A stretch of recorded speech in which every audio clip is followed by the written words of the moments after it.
আসসালামু আলাইকুম। আজকে আমি আপনাদের মাঝে নিয়ে এসেছি ভূগোল দ্বিতীয় পত্র ব্যবহারিক সরল সাংখ্যক অভিক্ষেপ অঙ্কন। তো দেখেন, প্রথমেই আমরা একটি স্কেল দিয়ে যে কোনো মাপের একটি দাগ টেনে নেব। এরপর দাগ থেকে চাঁদার সাহায্যে 90 ডিগ্রি ব্যাসার্ধ নেব। 90 ডিগ্রি মাপ নিয়ে 90 ডিগ্রির একটি লম্ব টানব। টানার পরে দেখেন যে 90 ডিগ্রির যে ব্যাসার্ধ নিয়েছি সেই ব্যাসার্ধ দিয়ে এখন একটি বৃত্তচাপ আঁকব।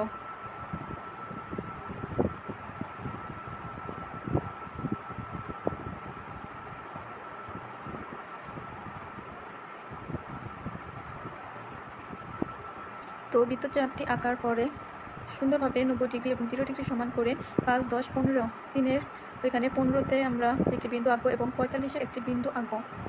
এরপর 15 ডিগ্রি এবং 45 ডিগ্রি টেনে নেব।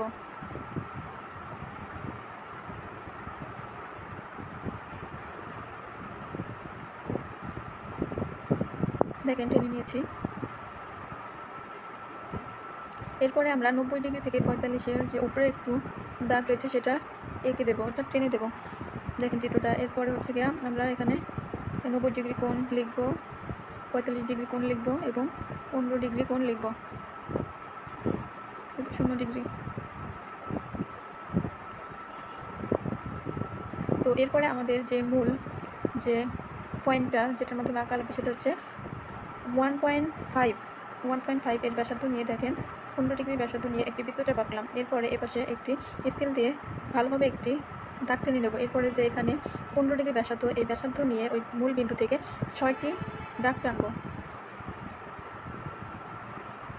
2টি, 3টি, 4টি, 5টি, 6টি বিন্দু দিয়ে নিলাম। তারপরে খাতা পৃষ্ঠাটা উল্টিয়ে এরপর ভালোভাবে এগুলো একে একে মেপে বৃত্তচাপ আঁকবো।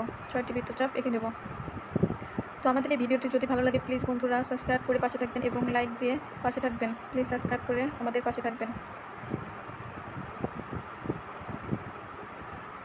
এরপরে দেখেন একে একে 6টি বৃত্তচাপ আঁকলাম।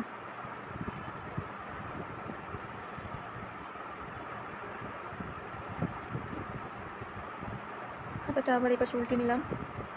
এরপরে যে এখানে যে মাপ 1.5 দেখেন 1.5 অর্থাৎ 15 ডিগ্রি। আমরা এখন এখানে 15 ডিগ্রির মাপ নিয়ে 4টি বিন্দু আঁকবো। 1, 2, 3, 4টি, এপাশে 4টি এবং এপাশে 4টি বিন্দু আঁকবো। এরপরে এই বিন্দু থেকে দুই পাশ করে যে মূল বিন্দু 90 ডিগ্রির ওইখানে 2টি লম্ব অর্থাৎ 2টি দাগ টানবো। দেখেন